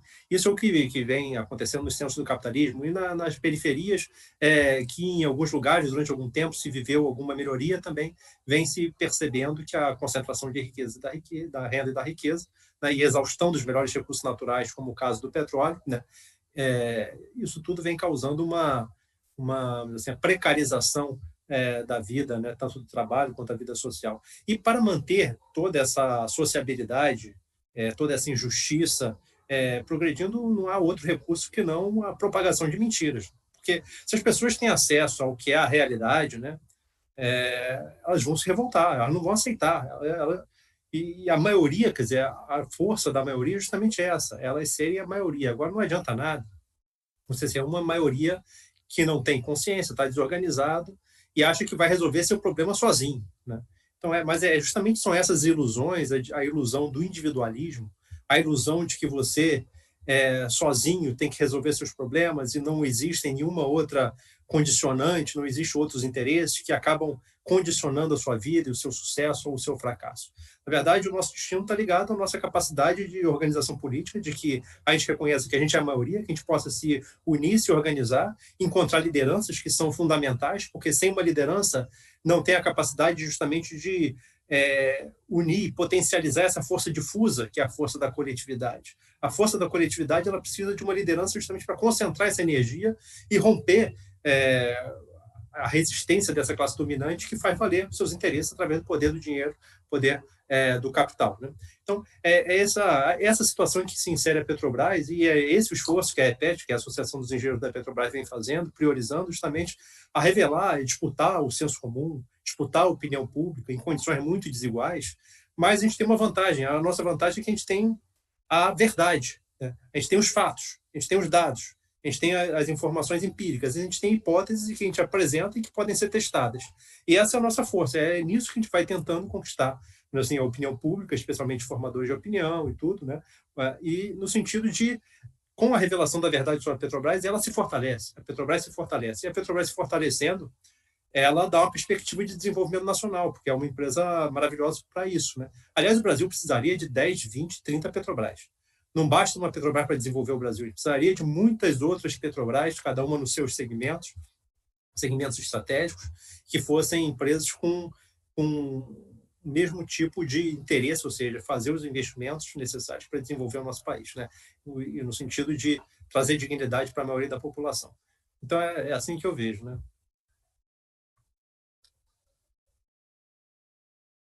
Muito obrigado, Felipe. Vou passar agora para a Patrícia. Patrícia, você está com a palavra, são 10 minutos. Se quiser aproveitar um restinho do Felipe, pode, mas são 10 minutos. Tá bom, muito obrigada, Mário, eu vou aproveitar. Então, eu queria primeiro falar para Felipe que eu concordo absolutamente com o que ele falou, que a gente não pode ficar exportando petróleo bruto de uma maneira irresponsável, tá? O que acontece? A gente sabe, né, que uma sociedade, ela precisa de energia para poder gerar riqueza. Tem duas formas que os economistas trabalham com isso. Uma forma são os modelos que são baseados na demanda, e também tem os economistas que trabalham com isso baseando seus modelos na oferta. E é interessante que esses economistas que trabalham baseando na oferta, eles falam que você pode, pela indisponibilidade do petróleo, limitar o crescimento econômico. Então, tipo assim, isso é muito importante, né? A sociedade, eu acho, Felipe, que a gente não vai ter o mesmo padrão de consumo porque o planetinha não aguenta. O planeta, para continuar azul, precisa que a gente faça algumas mudanças. E o Brasil tem uma matriz energética maravilhosa, com grande participação da hidrelétrica aí, que nos ajuda muito, com grande potencial eólico, grande potencial solar, né? Tudo isso pode se materializar. Inclusive, eu vou fazer um outro comentário agora com o Ciro, aquela questão do poço ao posto, a gente melhorou muito. Para consertar o apagão do Pedro Parente, a gente foi do poço ao poste. A gente foi, a partir de 2005, comprando as termoelétricas, e quando chegamos em 2015 com cerca de 20 termoelétricas, que agora também já foram no bojo, estão indo, é uma coisa lamentável. Mas, então, vou tentar falar um pouquinho, respondendo a primeira e principal pergunta, que foi qual é o papel da Petrobras para impulsionar o crescimento do Brasil. Porque a Petrobras, assim, quem trabalha e é apaixonado pela Petrobras como eu, a gente vai falar assim, pô, a Petrobras é tudo. É claro que a gente está generalizando, mas a Petrobras é muita coisa. O Felipe falou aí uma coisa assim que realmente a gente precisava, como a China tem, né, daquelas estatais nas diversas áreas. O Felipe falou muito bem. Mas a Petrobras, por exemplo, quando ela cresce na economia, tem um estudo, e isso não sou eu, né, foi a Fundação Getúlio Vargas, que teve um estudo de 2000, eu esqueci agora, peço perdão o nome dos autores, mas quando houve a crise do preço do petróleo em 2014, principalmente por dois fatores. O fator da redução de crescimento da China, a perspectiva de crescimento da China era de 2%, passou a 0,8%, e a questão da produção dos não convencionais. Os não convencionais, a gente precisaria de outro programa para falar, mas os não convencionais, eles são uma balela. Eles vão cumprir um determinado papel, mas o reservatório não convencional não é comparável ao reservatório convencional, tá? A gente vê hoje em dia, por exemplo, a China, que é uma grande importadora, eu acho que hoje em dia já passou, é a primeira importadora de petróleo mundial, e está tendo problema para ter um bom desempenho nos não convencionais dela lá. Mas aí, voltando, então, para a nossa questão, a Petrobras como impulsionadora. A Petrobras, ao movimentar a economia, né, quando houve a crise, o pessoal quis saber qual o impacto da Petrobras na economia, quando ela faz um investimento produtivo. Pois bem, eles pegaram esse estudo lá do início de 2000 e pouquinho, antes do pré-sal, e esse estudo falava o seguinte, que quando a Petrobras investia R$1 bilhão, esse R$1 bilhão trazia indiretamente mais R$1,5 bilhão. Então, o papel da Petrobras é enorme. Aí a gente vai falar um pouquinho da questão, por exemplo, da indústria naval. A indústria naval, no ano de 2002, tinha 2.000 pessoas empregadas. No ano de 2013, quando saiu o casco da P-74 de Búzios, nosso grande campo, maior campo de Búzios, aqui do estaleiro de Inhaúma, no Rio, a gente tinha 70.000 pessoas empregadas na indústria naval. Hoje em dia, né, o que a gente tem na nossa indústria naval? O Brasil precisa disso? Claro que não. O Brasil pode ser muito mais que isso, né? E a Petrobras, ela não só gera o desenvolvimento econômico, mas ela gera também o desenvolvimento tecnológico, que muita gente, eu acho que meus dois colegas aí do debate já falaram, tanto o Ciro quanto o Felipe, mas não custa falar mais um pouco, né? O grande esforço da Petrobras na geração de tecnologia, de conhecimento, quando a gente vê, por exemplo, as instituições de ensino, né? A Petrobras sempre teve muitas parcerias com as universidades, falou na COP, né, Ciro? Mas não é só a COP, a universidade, por exemplo, a Unicamp, Engenharia de Reservatório, a Universidade Federal de Ouro Preto, Barreto, eu mesma fui treinada lá na Petrofísica, com o convênio da Nupetro. A Petrobras está presente no Brasil inteiro, por ser uma empresa com compromisso com o Brasil, né? Ela realmente tem essa coisa muito... faz parte da nossa história, faz parte da história da Petrobras. Então, em relação à parte econômica... Cultura, Patrícia, o maior mecenato de produção cultural brasileira sempre foi a Petrobras. Aí também eles estão fazendo um grande desastre. Já fizeram, né? Cortaram tudo, Ciro, cortaram... Olha, vou voltar à minha linha, senão vou perder um pouquinho minha linha de raciocínio. Obrigada. Então, voltando para a parte econômica, eu queria falar o seguinte, a Petrobras, ao descobrir o primeiro supergigante com Lula, Tupi, em 2006, ela se viu frente a um grande desafio, né? Na verdade, ela descobriu em 2006, mas comprovou em 2007, né? Tudo isso levou um tempinho para a gente entender o tamanhão da coisa. Você furar um poço aqui, furar um outro a 9 quilômetros, e achar aquele reservatório lá e bombando e furar mais outro mais longe ainda, era um negócio realmente impressionante esses campos do pré-sal. E o que aconteceu com a Petrobras? A Petrobras teve um ciclo de investimento produtivo. Então, o endividamento, isso é muito importante falar para a sociedade brasileira, porque o grande endividamento da Petrobras ocorreu entre 2010 e 2013 e foi por causa do investimento produtivo, não foi roubalheira nenhuma, é igual aquela história do BNDES. O que acontece? BNDES tinha aquela porcaria que o pessoal falava da caixa preta, não sei o quê, só que aí o Levi teve um gesto de hombridade e falou, não tem caixa preta. E saiu. Teve um gesto de... Acontece que os financistas na Petrobras, infelizmente, não tiveram... não vou entrar nesse mérito de porque eles não se defenderam, acho que deveriam ter se defendido. Acho que lá em 1995 eu fui visitar o SEMPES como estudante de universidade e a primeira coisa que eu perguntei ali no iniciozinho do governo FHC, por que a Petrobras não se defende? Larguei essa pergunta na frente do gerente que estava atendendo os estudantes.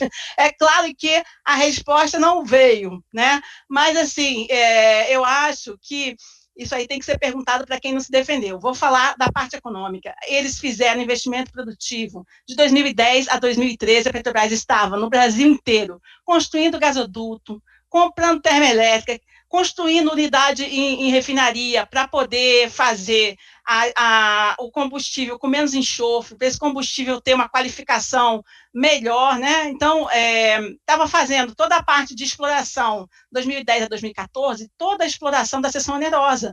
Gente, a seção onerosa, o pessoal às vezes fala assim, pré-sal, bilhete premiado, nada caiu na cabeça da Petrobras de graça. A Petrobras fez grandes investimentos, e aí gerou uma cascata, né, de riqueza na sociedade brasileira, e aí, Felipe, mais uma prova para aquilo que você falou, que não se deve exportar petróleo à toa. A gente conseguiu autossuficiência em 2006, quando a economia brasileira começou a crescer, a gente perdeu a autossuficiência por um tempo, porque ia voltar a conseguir ela de novo quando colocasse o pré-sal para produzir. O pré-sal começa a entrar para valer o pré-sal de Santos, né, a partir de 2014, 2015. Hoje em dia, você tem muitas unidades produzindo, e você tem já a Bacia de Santos respondendo por 70% da produção. 2015, quem respondia por 70% da produção era a Bacia de Campos. E quem estava lá brilhando, né? Muitos campos aí com pós-sal ainda brilhando, mas com pré-sal também. E qual foi o fator que fez a gente colocar em produção o pré-sal mais rápido na Bacia de Campos? Foi a logística. A importância da infraestrutura que está sendo toda vendida, as plataformas, os gasodutos, entendeu? Então, é uma situação terrível. Eu não vou achar a solução para como que a gente tem que fazer.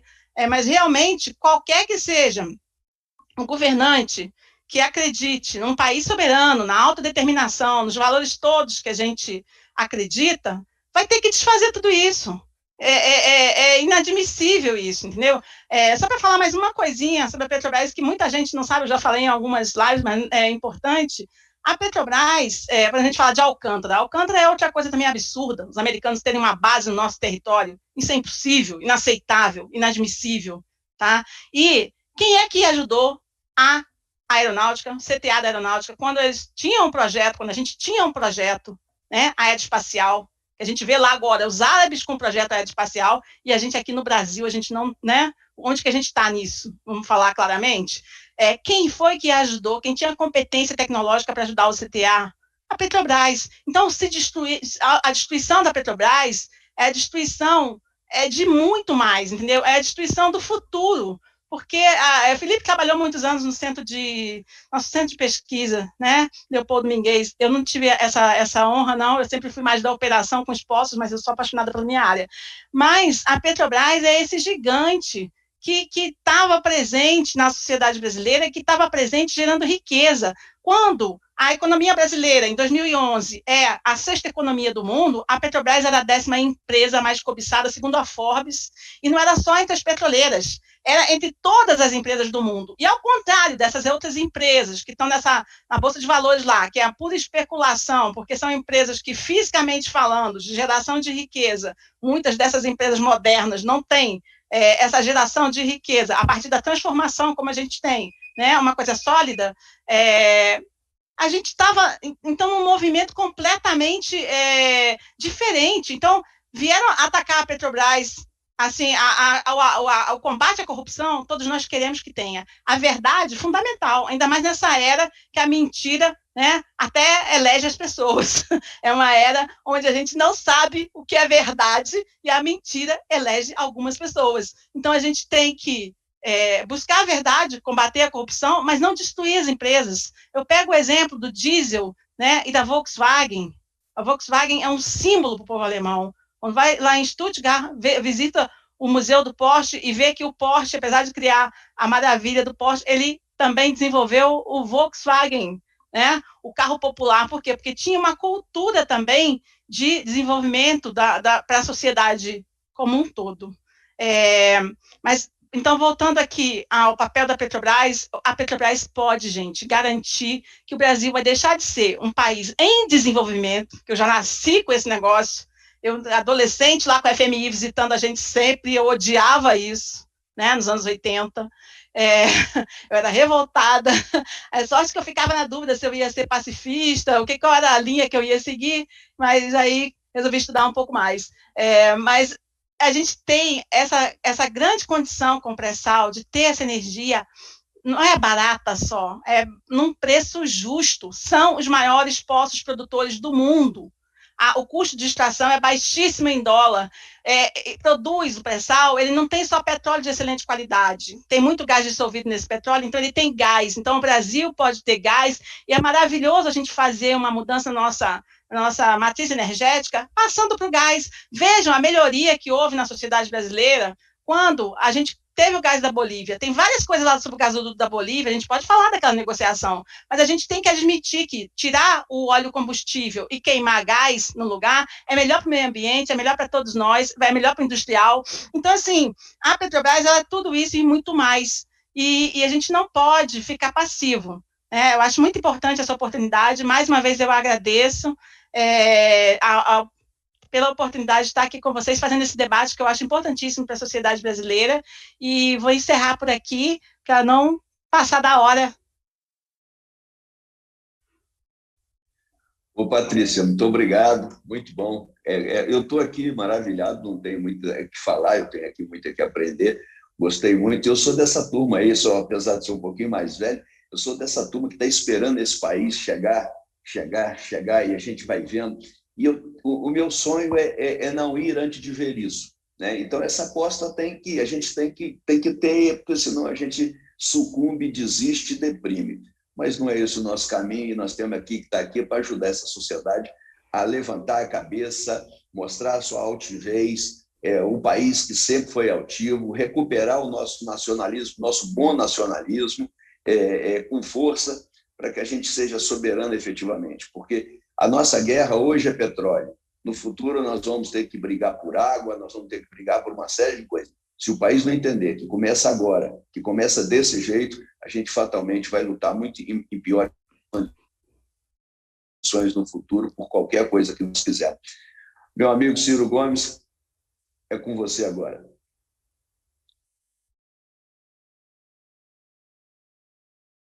O microfone está fechado. Bom, para mim foi um privilégio participar desse debate, ouvir companheiros como a Patrícia e como o Felipe, né, que vem da alma mais generosa dos petroleiros, da gente que deu ao Brasil esse orgulho que está sendo hoje dilapidado e entregue à cobiça estrangeira por preço vil e corrupto. Volto a dizer, todas as indicações da Landulfo Alves, da TAG, não é, do gasoduto Coari-Manaus, tudo isso tem da BR Distribuidora, tudo isso não resiste a uma auditoria simples para mostrar a corrupção de braçada, que é 1000 vezes maior do que qualquer coisa que tenha acontecido. Embora, o que eu tenho que dizer novamente, porque é um dever desagradável que eu tenho que fazer, para a gente se reconectar, para a gente se reconciliar com o povo brasileiro. Não é? Quem tem projeto nacional que vai confrontar a cobiça internacional, que tem seus aliados poderosíssimos no Brasil, que são praticamente monopolistas da mídia, não pode deixar o queixo de vidro fora do umbral da porta para ser usado como pretexto. E isso, infelizmente, aconteceu, e eu não falo isso para punir ninguém lá atrás. Eu falo isso para a gente recuperar a capacidade de trazer o povo brasileiro de volta à defesa do seu próprio interesse. Porque é impressionante, eu estou vendo, né, no Paraguai e no Uruguai protestos, na Argentina protestos, na Colômbia protestos, né, e no Brasil uma passividade chocante, não só agora na pandemia, né, mas o desmonte da Petrobras, começou bem antes da pandemia, não é, o desmonte dos direitos trabalhistas, transformando o trabalho numa commodity vil, que fez pela primeira vez no Brasil, a maioria da população está empurrada para a mais selvagem informalidade, quando não para o desemprego aberto e para o desalento, todos os maiores da história, e não se quebra uma vidraça nesse país. Ou a gente compreende isso, ou nós não vamos saber responder essa pergunta. Eu tenho virado um chato, mas eu vou fazer que nem a mulher do piolho. Eu não sei se todos conhecem a lenda da mulher do piolho, que é teimosa, né? E depois alguém procura no Google, porque eu não vou perder o tempo de vocês. O Brasil não pode mais adiar um debate sobre um projeto nacional de desenvolvimento. Tudo isso aqui são palavras que a gente não pode passar aligerado. Por exemplo, nós devemos ou não devemos exportar petróleo bruto? É flagrante no argumento do Felipe que as nações que agregam valor ao seu próprio produto original, à sua própria commodity, são aquelas que enriquecem. Nenhuma nação se desenvolveu no mundo exportando produtos com baixo ou nenhum valor agregado, porque hoje o padrão de consumo desejado pela comunidade nacional refere-se a um padrão de altíssima sofisticação tecnológica e essa conta não fecha.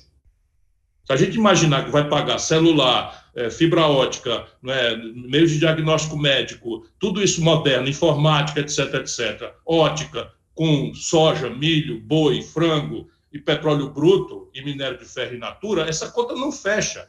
Isso vai explicando porque o Brasil está experimentando a pior década dos últimos 120 anos, ainda antes da pandemia acontecer. Mas um projeto significa um plano. Deixa eu dizer uma obviedade, mas ninguém tem nada, plano para coisa nenhuma.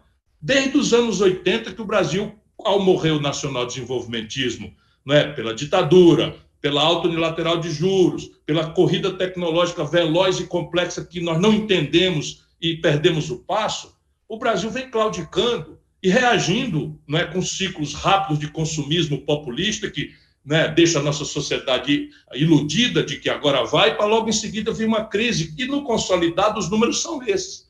Entre 2010 e 2020, zero crescimento econômico, ou seja, mais de 10% da população brasileira nasceu sem o povo brasileiro ter um agregado maior, um centavo a mais na riqueza.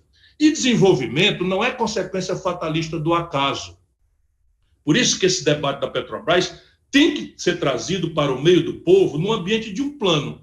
Então, o plano vai definir a matriz energética, qual é o papel do petróleo, porque nós vamos fazer essa discussão no momento em que a juventude é massivamente bombardeada com a propaganda de que petróleo é uma coisa ruim, hostil à natureza. E isso não pode ficar sem resposta, porque senão a gente vai perdendo base social para a defesa e o patrocínio. E aí há um ponto de equilíbrio.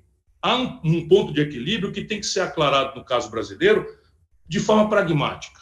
Eu, como não sou um observador da cena brasileira, mas um militante ativo, faccioso, eu tenho lado e eu não escondo as minhas opiniões, desperto muitas fúrias, enfim, mas eu prefiro ajudar esse debate democrático com a franqueza, com sinceridade. Então, repare, como é que nós vamos trazer o povo de volta? Primeiro, esclarecendo a política de preços da Petrobras. Isso contamina todo mundo.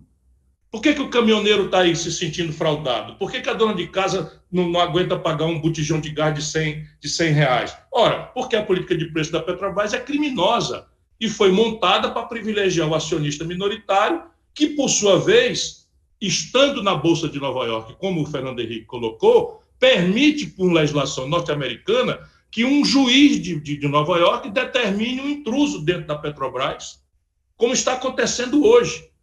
Só porque a Petrobras... Então, é preciso discutir com o povo brasileiro que o preço que ele tem que pagar deve ser os custos da Petrobras, em linha com uma matriz de custo absolutamente transparente, em que a gente desmoraliza essa questão da Petrobras quebrada, que é uma grande e grosseira mentira, que a gente desmoraliza esse argumento de que a corrupção quebrou a Petrobras, não para justificar a corrupção, mas para mostrar o tamanho dela vis-à-vis os outros graves e estratégicos interesses e para nunca mais aceitar silenciosamente esse tipo de manipulação patrimonialista feita por gente que se diz de esquerda. Isso é que destrói na cabeça do povo a confiança, né, na defesa do seu patrimônio coletivo e empurra a população para o individualismo exacerbado.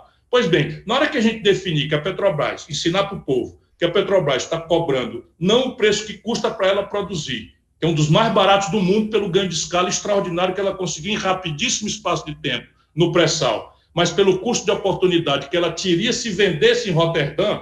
A gente tem que ir Roterdã, onde se faz o mercado spot, o mercado, né, de varejo do petróleo, que oscila lá por qualquer bobagem que acontece no mundo.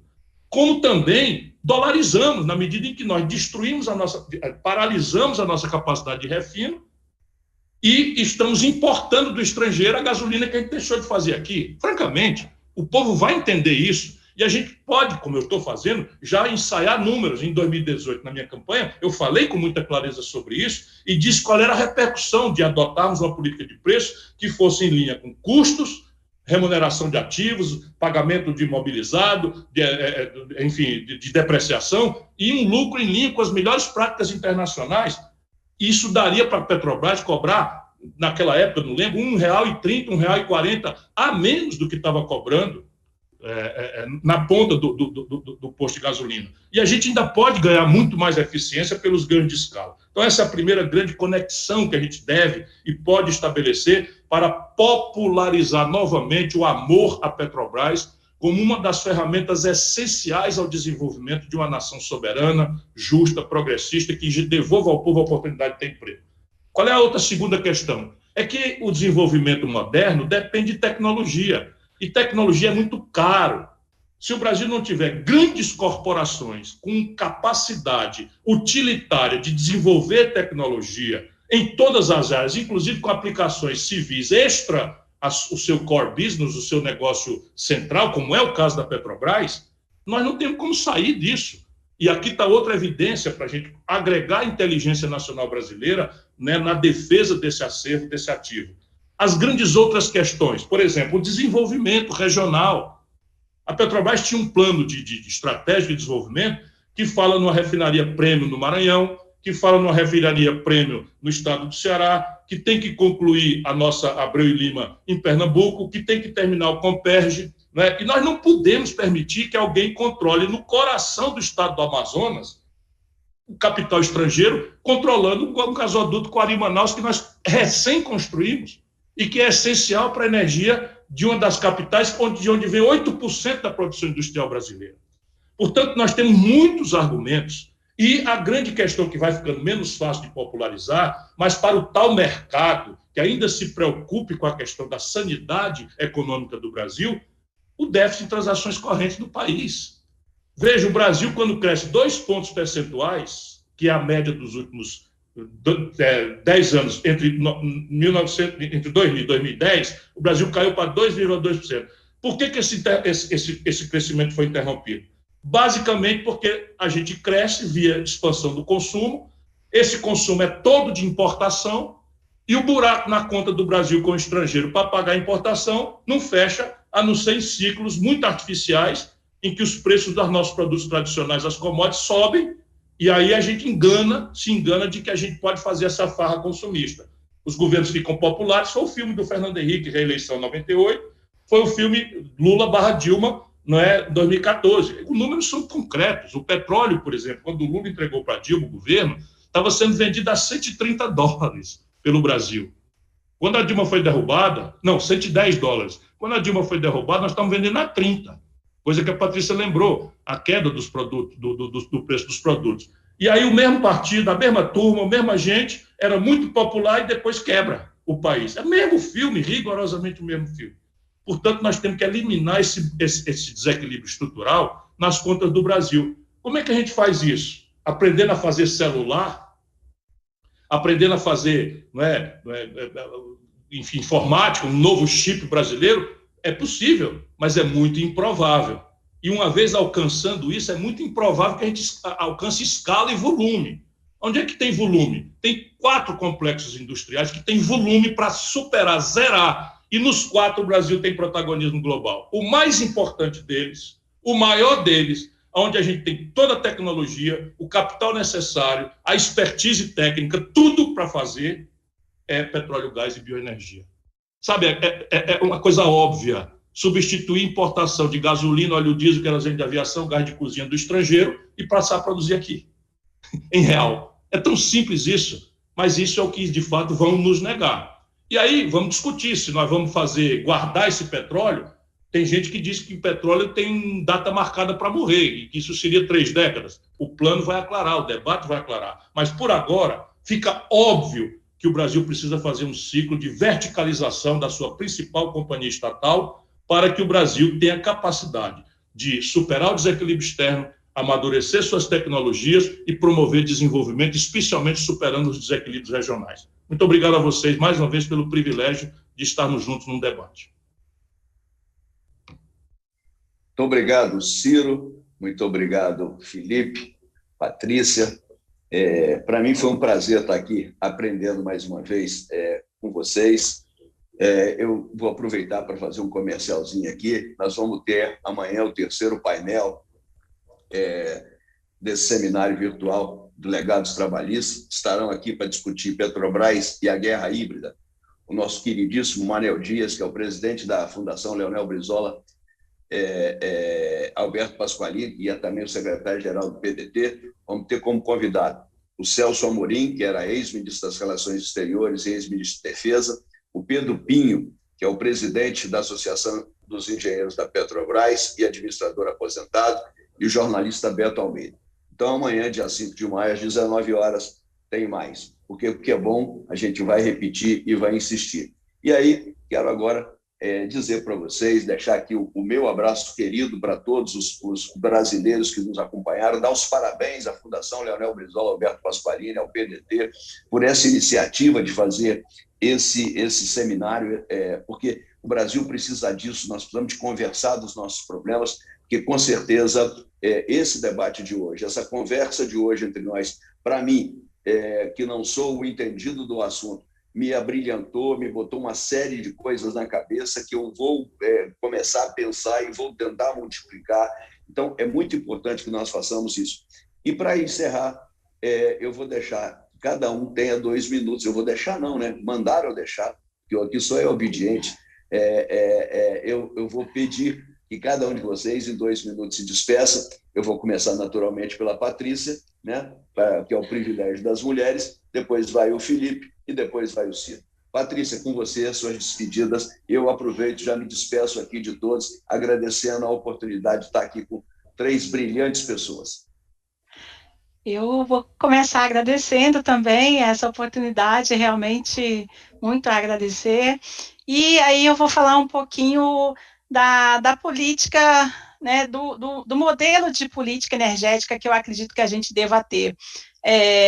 Eu acho que aí o exemplo melhor que a gente tem realmente é a Noruega, embora ela tenha uma população muito menor e a facilidade que eles têm de gerar receitas não possa ser comparada com a situação do Brasil, porque nossa população é muito maior, nossas necessidades são maiores, mas eles tiveram uma vivência muito importante, onde eles, quando começou, né, quando foi descoberto petróleo no Mar do Norte, eles não tinham a sua estatal de petróleo e gás. E a partir do primeiro óleo, né, que foi em 1971, do campo de Ekofisk, eles, a partir dali, um ano depois, eu acho que talvez nem isso, mas logo em 72 eles criaram a Statoil, que hoje em dia chama Equinor, que está aqui, né, atrás do nosso petróleo, e criaram também o interesse direto direto do Estado. Então, lá na Noruega, o próprio Estado, ele é dono de um percentual do campo de petróleo e gás. E esse percentual pode ser bem alto. O campo gigante de Troll, se eu não me engano, o percentual do Estado é de 50%, porque é tão importante o recurso para a sociedade que isso, se o próprio Estado é dono, né, e junto com a sua estatal lá, em Troll, por exemplo, a Statoil e o Estado, eles somam, acho que mais de 80%, ou perto de 80% desse campo.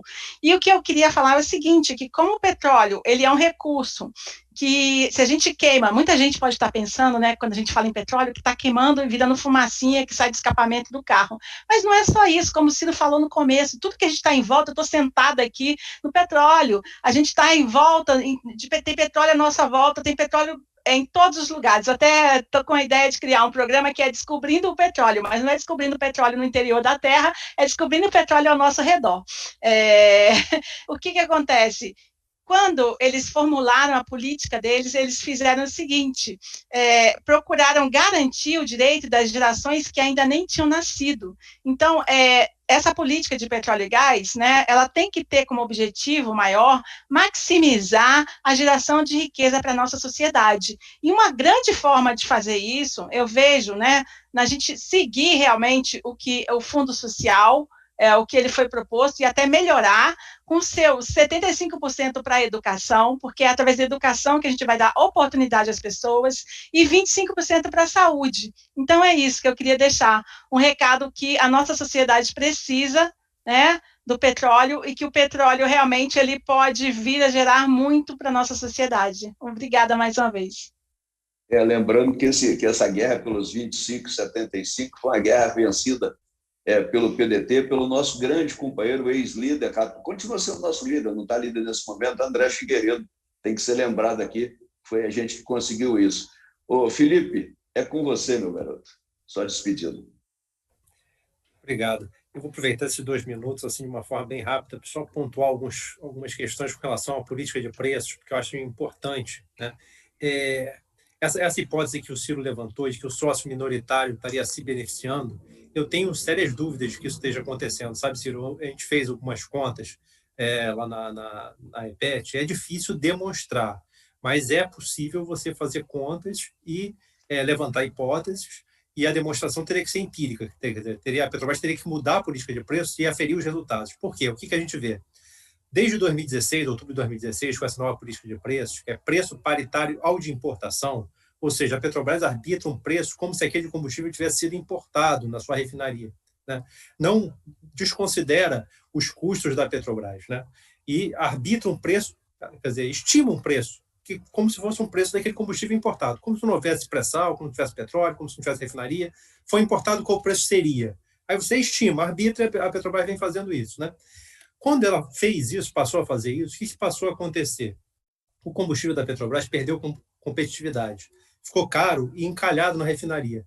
A partir do momento que ficou encalhado na refinaria, especialmente o diesel, e primeiro o diesel ficou encalhado, como você não consegue escoar um diesel caro, encalhado, você é obrigado a reduzir a carga de petróleo da sua refinaria. E as refinarias da Petrobras ficaram em até 30% de sua capacidade ociosa. Então, sob o ponto de vista contábil, e do ponto do interesse único e exclusivamente do sócio minoritário, ou do ponto de vista do resultado financeiro, aqui a gente não vai falar de todos os outros objetivos que são realmente muito mais relevantes, quer dizer, a obrigação da Petrobras de abastecer os menores custos, né? Mas abstraindo só para um efeito de análise financeira, quando a Petrobras passou a vender mais caro cada litro, isso traz uma perspectiva de aumento da receita. Mas aconteceu o contrário, reduziu a sua participação no mercado. Então, esse aumento do preço por litro foi compensado por uma redução da participação no mercado, que foi inundado com até 30% de combustível importado dos Estados Unidos, né? Diesel, gasolina, inclusive etanol, também competindo com a gasolina, e etanol importado dos Estados Unidos, né? Então, eu sustento a hipótese de que nem mesmo o acionista minoritário teve vantagem com essa política, na medida em que houve perda de mercado, tá? Agora, eu não posso demonstrar isso por A mais B, porque ninguém pode. Isso é demonstrável quando a Petrobras mudar a política de preços e mostrar no seu balanço que o resultado melhorou, né? Mas, assim, com base nos resultados históricos da Petrobras, eu afirmo e eu sustento que essa hipótese, para mim, e para a gente da EPET que participou desse estudo, é a mais provável. A política de preço que a Petrobras tem praticado, né, não é o preço paritário de exportação. Se fosse o preço paritário de exportação, seria muito mais baixo e muito melhor. Quer dizer, se ela estivesse praticando aqui para o mercado interno um preço que ela precisaria praticar para conseguir ocupar um mercado europeu ou norte-americano, seria um preço muito mais baixo do que ela pratica hoje, né? Na verdade, ela não pratica o preço paritário de exportação, um preço que seria suficiente para competir externamente. Ela pratica um preço paritário de importação, ou seja, ela arbitra um preço caso esse mesmo no óleo bruto, Felipe? Não, estou falando do preço dos combustíveis, né? Então, o preço na refinaria. O preço paritário de exportação. Sim, tudo bem, pode ser. Nos custos internos ali que a Petrobras tem, na hora que ela decide se vai refinar ou se vai exportar. Não, aí perfeito. No petróleo bruto faz sentido, que é o custo de oportunidade. Perfeito. Agora, com relação aos combustíveis, não. Com relação aos combustíveis, ela poderia praticar o preço paritário de exportação. Ela poderia praticar um preço que, se fosse compatível com seus custos, remunerando adequadamente. Poderia, né? Mas ela vem praticando o preço paritário de importação, que é um número arbitrado e estimado, que inclusive existem contas que você pode mudar e esse número ser diferente ao longo do tempo, né? É uma coisa arbitrária. É o que você imagina que um importador colocaria, né, no mercado brasileiro. E como ela tem estimado isso, um número relativamente alto, na verdade, tem sido números maiores do que o paritário de importação. Por quê? Porque os importadores têm conseguido abastecer o mercado brasileiro de forma lucrativa, né? E vem dos Estados Unidos. Então, por isso que a gente defende que é uma política de preço America First, ou seja, os Estados Unidos primeiro. Primeiro as refinarias do Golfo do México nos Estados Unidos. Depois, o interesse, né, da economia nacional, da Petrobras, etc. Então, basicamente isso. Muito obrigado pela chance de estar aqui conversando com vocês. Foi um prazer e sigo à disposição. Obrigado, Felipe. Ciro, te deixei aí para os finalmente, porque o Brasil está precisando de te ouvir em uma série de coisas e, com certeza, não desfazendo os nossos outros dois participantes, você hoje representa uma grande esperança para o povo brasileiro, para as pessoas que acreditam na verdade, que não se submeterão às notícias de narrativas e vão seguir e vamos tentar fazer esse Brasil melhor. Você tem aí seus 2 minutos de despedida e a gente encerra. Um abraço para todos. Bom, muito obrigado a você, Mário Aringe, meu companheiro, meu amigo, e por isso exageradamente generoso quando se refere a mim. Muito obrigado pelas preciosas lições, mais um aprendizado, pela presença do Felipe e da Patrícia, que são muito exemplares daquilo que é uma coisa admirável no Brasil, a comunidade de trabalhadores e trabalhadoras da Petrobras. Por regra, pessoas muito qualificadas, dado a estrutura de mérito, que, na melhor acepção do termo mérito, constitui a base mais importante de tudo, que é o capital humano da nossa Petrobras. A gente desafiando essa gente, eles são capazes de nos devolver multiplicado qualquer centavo de real ou de dólar que a gente colocar na Petrobras. E eu termino, enfim, menos falando em petróleo, mais pontuando que nós precisamos, os brasileiros, desesperadamente, de uma companhia estratégica como a Petrobras, que venha a ser ambientada para cumprir um papel que será planejado e legitimado. E esse papel planejado e legitimado virá, enfim, de muita transparência e da execução da parte que lhe toca de um projeto nacional. Chato, repito de novo a questão de nós precisamos de um plano. Esse plano é que vai permitir a gente reconciliar a inteligência brasileira tão dispersa em ódios, paixões e superficialidades incompetentes e incapazes, onde o moralismo, que até um boçal corrupto como o Bolsonaro, tem força para fazer discurso moral ou discurso nacionalista, sendo aquilo que é um bandido que está destruindo a nossa condição nacional de se fazer respeitado no mundo. Hoje é o pior momento da vida brasileira no mundo inteiro. Mas deixa eu terminar com alguns números. Entre 1930, quando o trabalhismo começa pela revolução, não é, modernizante, não é, que Getúlio Vargas lidera, e 1980, o Brasil é o país que mais cresceu na história do mundo capitalista. A China ainda vai precisar de uns 15 anos para tomar da gente esse recorde. Ora, se o céu abençoado pelo Cruzeiro do Sul é o mesmo, como eu ando repetindo, se o chão pródigo, na época já era, mas hoje muito mais, e a prodigalidade mais exemplar é o pré-sal. uma riqueza que jamais foi imaginada e que a inteligência da engenharia brasileira, na Petrobras, foi lá e trouxe com ganho de escala num tempo que é inimaginável, mesmo para a indústria de petróleo. Aí vamos falar em água, em solos agricultáveis, em biodiversidade, enfim, não há chão mais generoso no planeta Terra. E se o povo brasileiro é o mesmo povo, hoje bastante melhorado do que daquela década de 30 a 80, 50 anos, meio século, o que está acontecendo com o Brasil? O que aconteceu para a gente chegar a esse fundo do poço econômico, social, moral e político onde nós estamos? Ora, é o fracasso da política. Portanto, é na política que nós precisamos, porque a política é a linguagem da democracia. Se nós reunirmos o povo brasileiro com a força, por exemplo, que tem essa expressão de valor do nosso serviço público, que eu vejo assim na Petrobras, mas a gente vai achar isso também em muitos outros lugares, e reunir o Brasil ao redor de um debate que não seja feito com o fígado, ódios, e nem mesmo com o coração, paixões despolitizadas, mas com inteligência, esse país vai fazer o mundo inteiro ficar encantado. E a solidão do Brasil diminuiu. Veja, o primeiro-ministro do Reino Unido está propondo a criação de um banco estatal para financiar a infraestrutura. O Biden está lançando um programa de 1 trilhão e 800 bilhões de reais para fortalecer a indústria norte-americana. Portanto, toda aquela picaretagem que ainda hoje o Guedes repete aqui está desmoralizada. Vamos para a luta, nós vamos vencer essa parada. Um aplauso aí para todos vocês, estou muito feliz, gente, estamos encerrando aqui. E pode ter certeza, amanhã tem mais e tão bom quanto hoje. Um abraço a todos, fiquem todos com Deus.